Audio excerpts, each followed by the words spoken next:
অস্ট্রেলিয়ার বিপক্ষে টেস্ট চ্যাম্পিয়নশিপের এই ম্যাচে বাংলাদেশ দল আসলেই দারুণ অবস্থানে রয়েছে।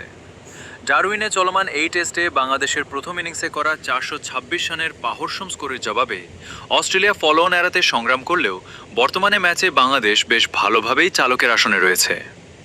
অস্ট্রেলিয়ার বিপক্ষে এই ম্যাচটি জিতে ইতিহাস গড়তে হলে এবং জয়ের ধারা বজায় রাখতে বাংলাদেশ দলকে যে কৌশলগুলো অনুসরণ করতে হবে তা নিচে আলোচনা করা হলো। 1. দ্রুত বাকি উইকেটগুলো তুলে নেওয়া।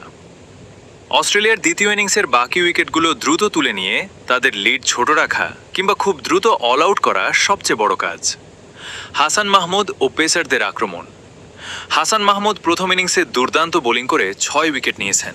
দ্বিতীয় ইনিংসেও নতুন ও পুরনো বলে রিভার্স সুইং এবং সঠিক লেংথে বল করে অজিদের লোয়ার অর্ডারকে দ্রুত প্যাভিলিয়নে ফেরাতে হবে। স্পিন জাদু, উইকেটের ফাজাদু।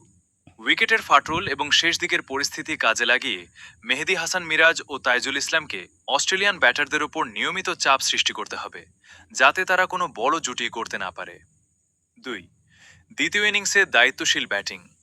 অস্ট্রেলিয়াকে লক্ষ্য ছোট দিতে বা ম্যাচ পুরোপুরি নিজেদের মুঠোয় রাখতে বাংলাদেশকে দ্বিতীয় ইনিংসে ব্যাটিংয়ে নেমে দেখে শুনে খেলতে হবে।